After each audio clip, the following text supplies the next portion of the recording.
What happens when Stephen Colbert, the king of late-night takedowns, meets a guest who refuses to be intimidated? The result is a viral clash that will have you questioning everything you thought you knew about media bias and political debate. But before we dive into this story, I want to hear from you. Comment down below, where in the world are you watching from? Let's light up this comment section. And hey, if you love stories with high drama, power shifts, and the kind of moments that leave people speechless, you're in the right place. Tap that subscribe button right now. Hit the notification bell so you never miss when we drop the next chapter in these powerful untold stories. In this unforgettable moment, Pam Bondi goes toe-to-toe with Colbert, turning his own tactics against him with calm precision and facts that leave him speechless. From election integrity to media double standards, Bondi doesn't just defend her views, she flips the script and wins the room. Pam Bondi walked onto Stephen Colbert's stage, her navy blue dress contrasting with the vibrant set of The Late Show.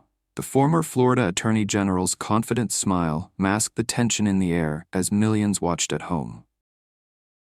Earlier, Colbert had introduced her with a sharp jab.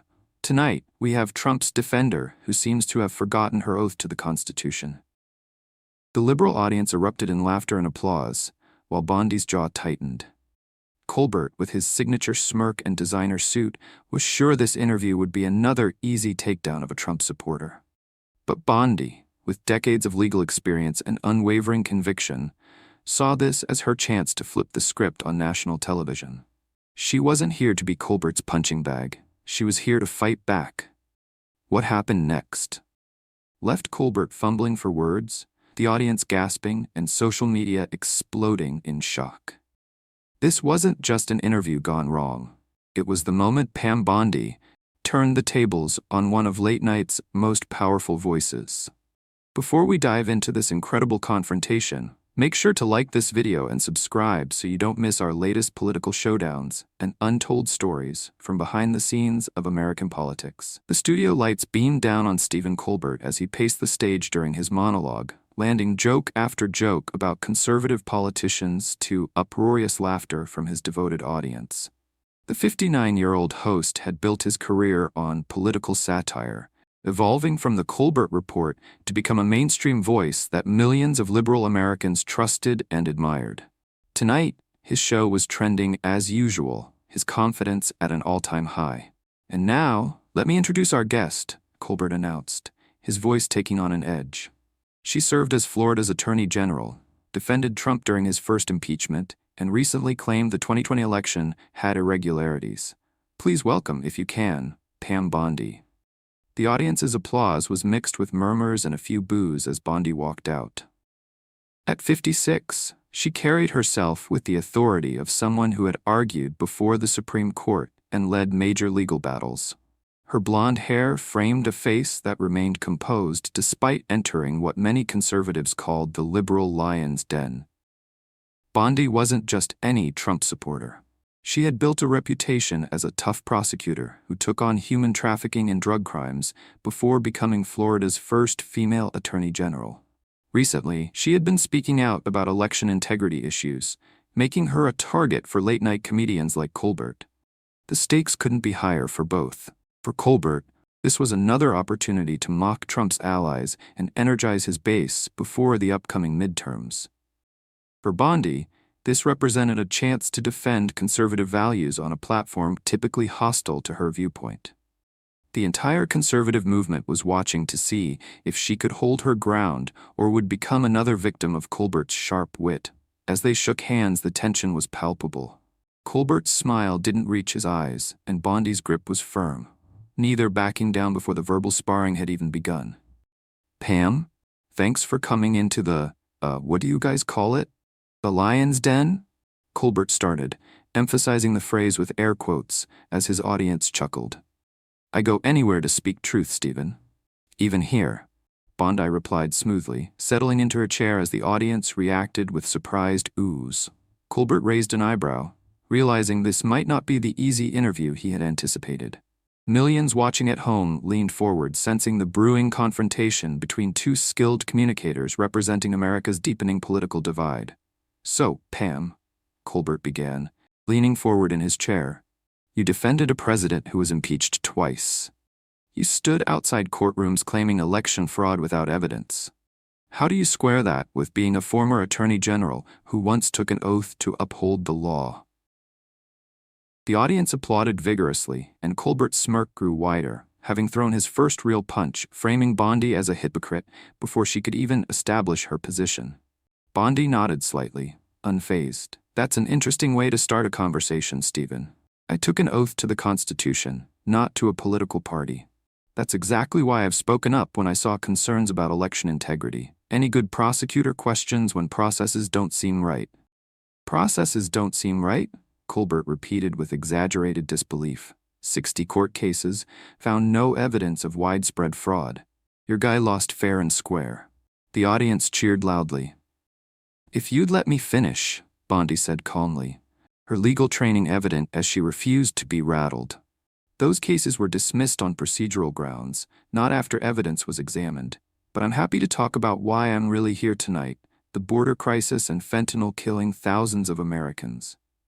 Colbert waved his hand dismissively. We'll get to your talking points later. I'm more interested in how someone with your legal background ends up as what should we call it, a defender of conspiracy theories. The audience laughed, and a few clapped. The camera caught Bondi's momentary flash of frustration before her expression returned to professional composure.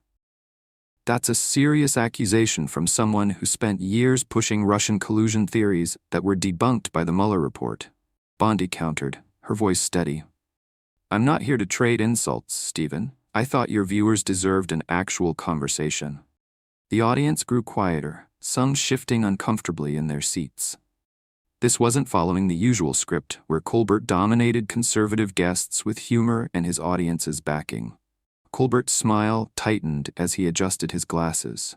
The Mueller report that led to multiple indictments and convictions. That report, he looked to his audience for support, receiving scattered applause.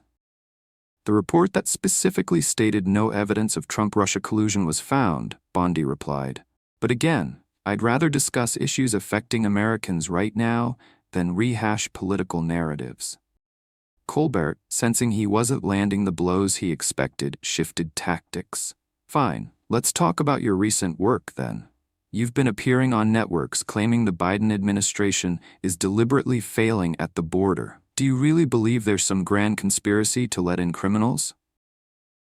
It's not a conspiracy when it's happening in plain sight, Bondi said, her voice becoming more passionate. I've been to the border. I've talked with Border Patrol agents whose hands are tied by policies from Washington. This isn't partisan. It's a humanitarian and security crisis. Yet your solution is just build the wall and separate families, Colbert shot back, his tone growing sharper. That's a strawman argument, and you know it, Bondi replied, straightening in her chair. No one advocates separating families. We want legal immigration and border security. The current situation helps no one. Not Americans, not legal immigrants, not the people being trafficked by cartels. The tension in the studio was mounting. Colbert's usual rhythm was disrupted by Bondi's refusal to be flustered. He glanced at his notes, then decided to go for a more personal attack. You know what's interesting, Colbert said, his voice taking on a mocking tone. You present yourself as this champion of law and order, but weren't you criticized for taking a $25,000 donation from Trump's foundation around the time your office decided not to pursue fraud cases against Trump University? Seems like a remarkable coincidence. The audience gasped, then applauded, as Colbert sat back, clearly expecting this blow to land decisively. The camera zoomed in on Bondi, catching what appeared to be genuine anger flash across her face. For a moment, the studio fell silent. The producers offstage glanced at each other nervously. This was the kind of question that typically left conservative guests stammering or changing the subject. But Pam Bondi wasn't typical. She took a slow, deliberate breath. Her eyes locked on Colbert. I've been waiting for you to go there, Stephen, she said, her voice now steel, wrapped in silk. Let me educate you and your audience on a few facts your researchers apparently missed. First, Bondi began, holding up one finger as she maintained direct eye contact with Colbert. That donation was to my political committee, not to me personally. A legal campaign contribution reported with full transparency. Second, the decision not to pursue the Trump University case was made by career prosecutors in my office before any donation, based on the fact that New York was already handling the case. She leaned forward slightly. But here's what your audience might find interesting. While you're implying corruption with a legal $25,000 donation, you've said nothing about the millions flowing into the Biden family from foreign sources. Where's your concern for ethics there, Stephen? The audience, previously cheering Colbert's every jab, fell unusually quiet. Colbert shifted in his chair, his prepared notes suddenly seeming insufficient. We're not talking about Biden right now, he attempted, trying to regain control of the conversation. No, we're talking about journalistic integrity and double standards. Bondi countered, her confidence visibly growing. You invited me here, implied I violated my oath, questioned my ethics, but haven't done the same rigorous examination of politicians you support. Your viewers deserve better than selective outrage. Bondi reached into her portfolio and pulled out several printed pages. Since you brought up Trump University, let's also discuss the Clinton Foundation accepting millions from countries with horrific human rights records while Hillary was Secretary of State. I have the receipts right here. Would you like to review them on air? Colbert's face flushed slightly. This wasn't the defensiveness he expected. Bondi was counterpunching with facts and turning his own tactics against him. We'd need to verify those documents, Colbert said, attempting to sound dismissive but coming across as evasive.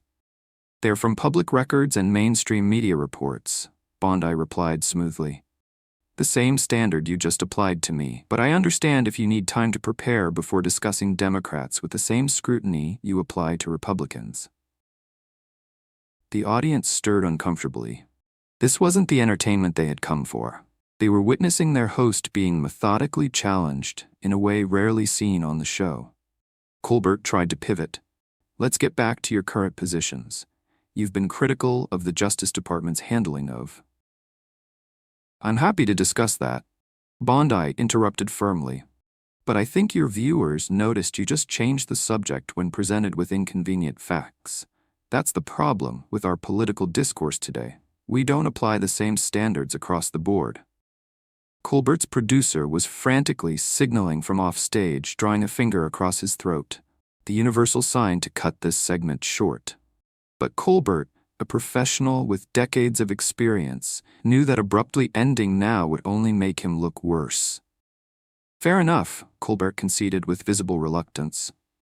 You're saying there's a double standard, but you must admit the rhetoric from Trump and his supporters has been divisive.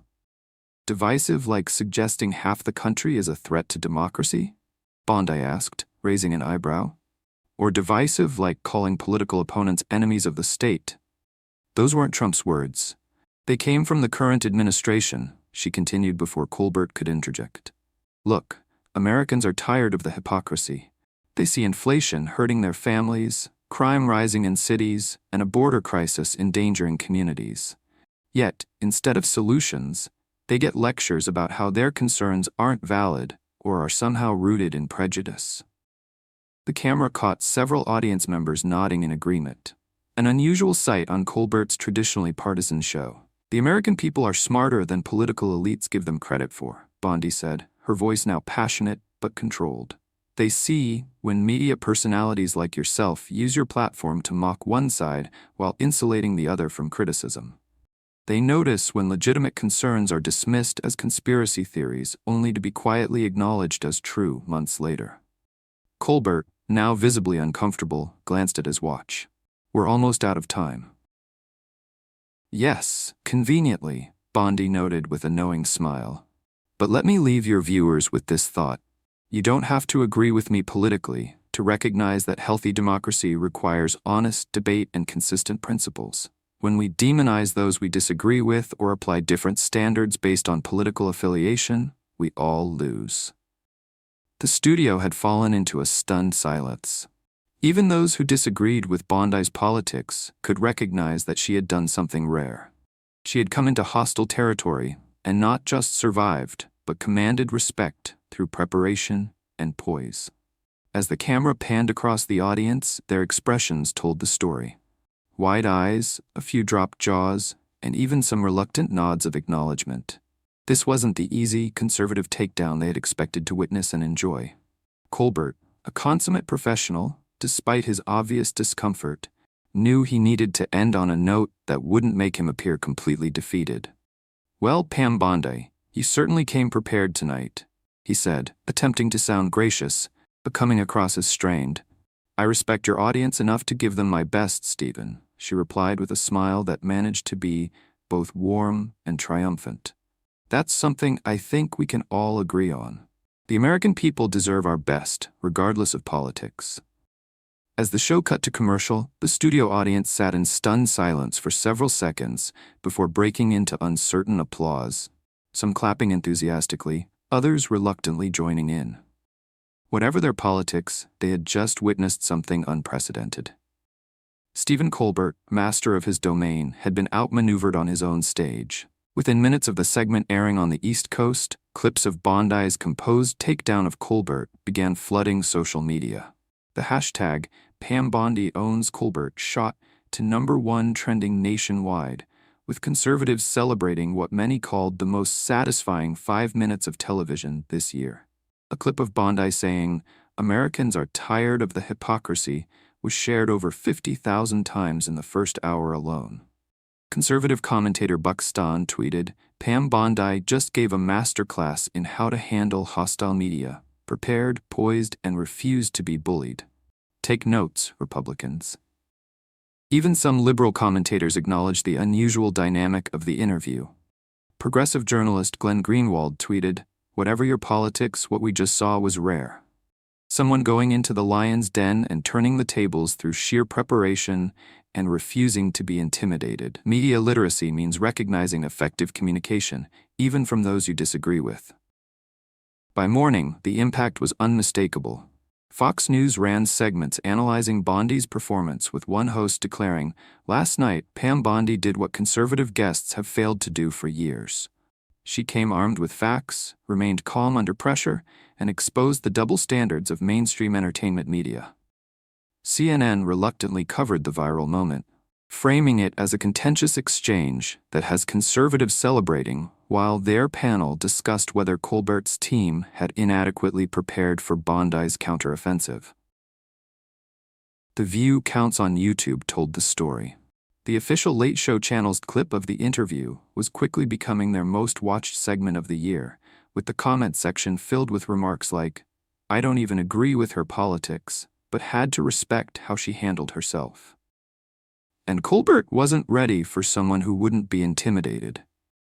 Meanwhile, in the Late Show offices, an emergency meeting was called. Sources inside CBS later leaked that producers were reviewing their pre-interview research protocols and discussing how to handle guests who came over-prepared with counterattacks. One staffer reportedly said, "We've never had a guest turn the tables like that. It completely threw off the show's rhythm." Bondi's phone didn't stop ringing the next day. Interview requests poured in from every network, and her social media following increased by over 100,000 overnight. Conservative groups and campaigns began reaching out about speaking engagements, seeing her as someone who could effectively communicate their message, even in hostile environments. 3 days after the interview, Donald Trump himself weighed in with a Truth Social post. Pam Bondi showed the world how to handle fake news. She's always been a fighter, smart, tough, and doesn't back down. We need more like her, telling the truth about what's happening to our great country. The ripple effects extended beyond just one viral moment. Republican media training consultants began using clips from the interview as teaching examples. A GOP congressional candidate told Fox News, "I watched that exchange 5 times and took notes. That's exactly how we need to engage. Not getting defensive, not getting angry, but turning the tables with facts and exposing the double standards." Democratic strategists privately expressed concern. One anonymous advisor told Politico, "If Republicans start sending out more Bondis and fewer easy targets, shows like Colbert's lose their effectiveness as friendly territory for our messaging. We've counted on those platforms to reach younger voters with our framing of issues." The following week, Colbert himself addressed the moment briefly at the start of his show. Last week, we had a spirited discussion with former Florida Attorney General Pam Bondi that got quite a bit of attention. We stand by our questions, but we also believe in having guests with different perspectives. That's what makes America great. We can disagree without being disagreeable most of the time. His attempt at humor fell flat. The audience's response noticeably more muted than usual.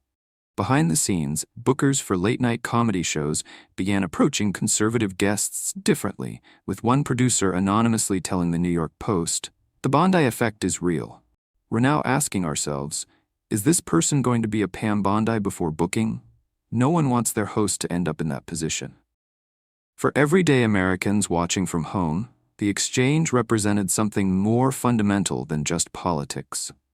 In an era of carefully controlled messaging and predictable media narratives, they had witnessed an authentic moment, a reminder that prepared conviction could still break through rehearsed talking points and laugh tracks. A month later, viewership data revealed an interesting pattern. While Colbert's ratings temporarily spiked due to curiosity about the viral moment, they subsequently dropped by nearly 15% among independent voters.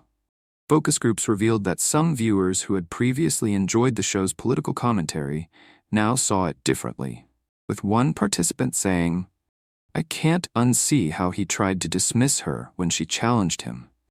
It made me question how many other guests get that treatment when they don't fit the narrative." Pam Bondi leveraged her newfound prominence to advance causes she cared about. Her appearances discussing border security and fentanyl trafficking now reached larger audiences, and she was increasingly invited to forums that had previously featured only progressive voices. When asked about the Colbert moment in subsequent interviews, she consistently redirected, "That was just one night of television. I'm more concerned about the issues affecting American families every day." 6 months later, journalism schools were using the exchange as a case study in interview tactics and counter-tactics.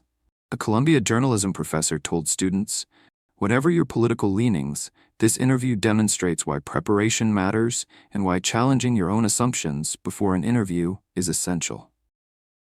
Bondi succeeded because she anticipated the attacks and had factual counterpoints ready. The legacy of that one interview extended far beyond a single viral moment. It had become a template for effective communication across political divides, a warning to media personalities about the dangers of underestimating guests, and a reminder that in an age of carefully curated political theater, authentic exchanges still had the power to break through and resonate with the American people. For Pam Bondi herself, the most significant impact wasn't the fame or the viral moment. It was proving that conservative voices could effectively challenge the prevailing narrative when armed with facts, conviction, and unshakable composure. As she later told a group of law students at her alma mater, the truth doesn't need anger or volume to be powerful. It just needs someone willing to speak it clearly, especially when it's not popular in the room. The nation had witnessed something rare in modern political discourse.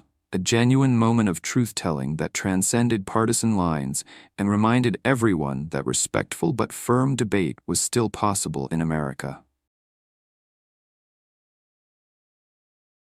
If you found this breakdown of the Colbert-Bondi confrontation enlightening, don't forget to like this video and subscribe to our channel for more in-depth analysis of the political moments mainstream media won't cover. Hit that notification bell so you'll be the first to know when we upload new content exposing media bias and celebrating those who stand up for truth, regardless of the consequences. Leave a comment below telling us what other political showdowns you'd like us to explore next. Thanks for watching and see you in the next video.